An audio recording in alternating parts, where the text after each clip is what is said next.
some of these recent free agency signings and things. And so we just covered Aaron Rodgers. Another one that happened on Monday, Nick Chubb went to Houston, and we briefly talked about this during the mock draft. But Nick Chubb going to Houston to back up Joe Mixon, who's dealing with an injury right now. How do you feel about Nick Chubb going to Houston is the question here on the screen from Mr. Green.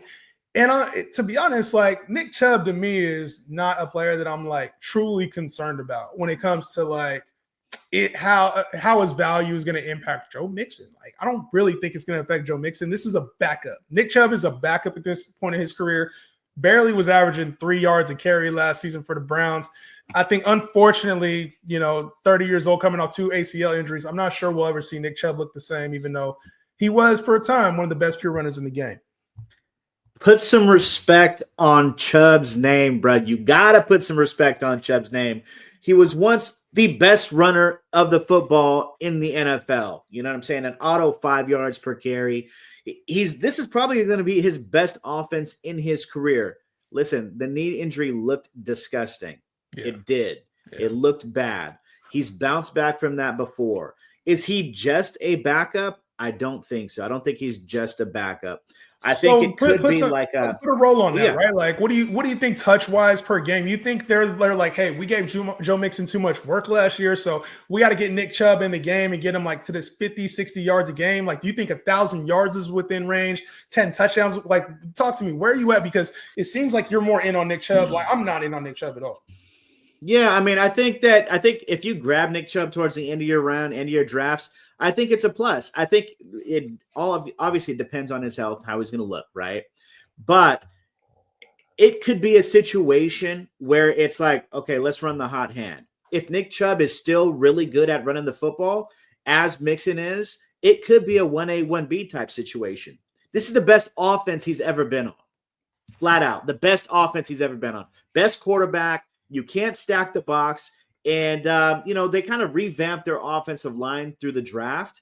But I'm really, I can see it being like put it like this. I can see it being like a Steelers backfield situation last year. Kind of like a 50-50, maybe like a 60-40 split. And whoever really is the hot hand, them taking it over. I'm not completely out on Nick Chubb. I think the only thing that I can agree with you is that this is going to be a good offense for him. He'll have some lanes, but I just don't see a world where they're giving him 15 carries a game, like 12 to 15 carries a game. I think this is more like the 8 to 10 carries a game. Crazy. Last year, obviously he averaged 3.2 yards per carry last year.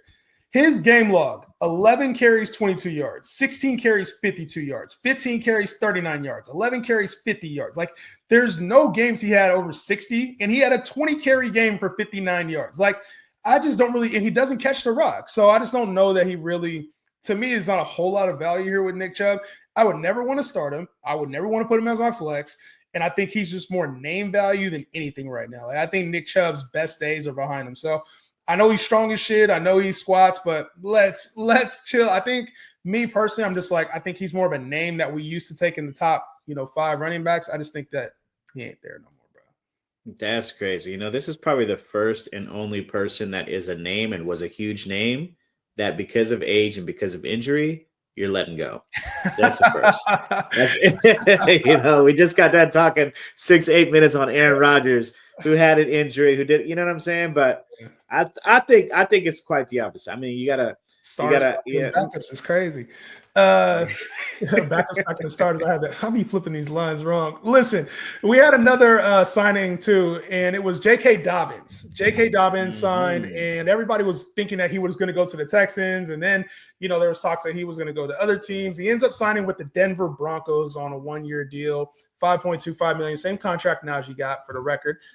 J.K. Dobbins coming off a strong season, almost 1,000 yards last year for the Los Angeles Chargers, stepping into a role with the Denver Broncos.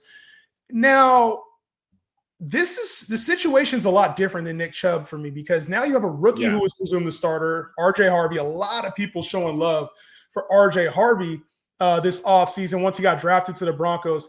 J.K. Dobbins steps in off of a strong year to be the presumed, you talk about a true split, like $5 million. That's a split right there.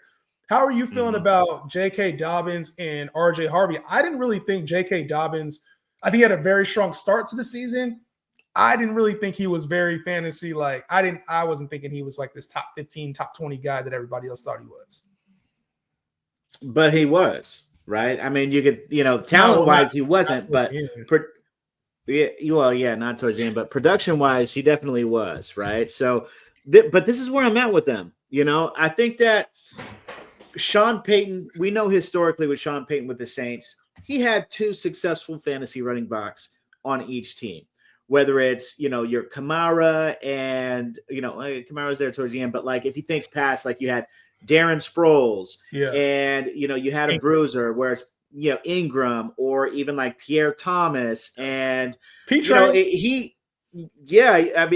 digging back in the vault on this one, but this is what Sean Payton likes to do. He likes to have somebody who can catch these screens out the back and somebody who can run it tough up the middle. We seen last year, J.K. Dobbins was successful running tough up the middle for as little as he is. He was successful doing it. So I like it. I think he's an extreme value. We got to see kind of where he's going in the draft. He just got signed. In fantasy drafts, we got to see kind of where he's going. But it's in, I guess if you could say there's an RB dead zone, he would be one that I wouldn't, you could do a whole lot worse. JK is like, he don't catch the rock. So I think if you're looking for like consistency, that's going to be the issue with JK Dobbins more than anything, because you already are going to be in a timeshare. The rookie's probably going to look better than JK at times. I'm assuming they got him for a veteran presence early on, and then to probably be like, somewhat of a third down guy. Cause I think RJ Harvey's more of a battering ram.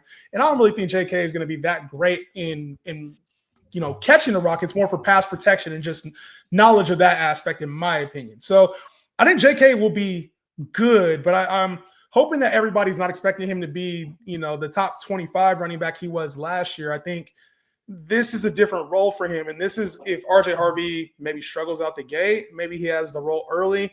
I don't see a world where JK Dobbins finishes the year as a fantasy relevant player. So to me, I think this is more of a 1A, 1B mixed in with all the other B and C options they have. Estime, McLaughlin, I just don't really see it. I think that they're looking for a solution for Estime, McLuhan, or McLaughlin, however you want to say his name. I think that they're looking for that. I mean, like RJ Harvey, if you think he's going to be a battering ram, I mean, he's 5'8", barely over 200 pounds. That's not bad, but how long is that going to last up, right? When you got like I don't know, what is JK, like 5'10", might be like 215. I don't know, something like that. But like you got somebody who is experienced, right? Running in Baltimore, up the middle, running for, the other Harbaugh on the Chargers up the middle, and successful at both of those up until the injury, of course. I think that there's a role carved out for him. I think that there's a plan. His contract is significant enough to say that this kid's going to have a role. So I'm in on it. And put it like this, more so than everything I just said about his contract and whatnot, his stature and whatnot. He's a running back in Sean Payton's offense. You got to roster him. All right. I ain't mad at that.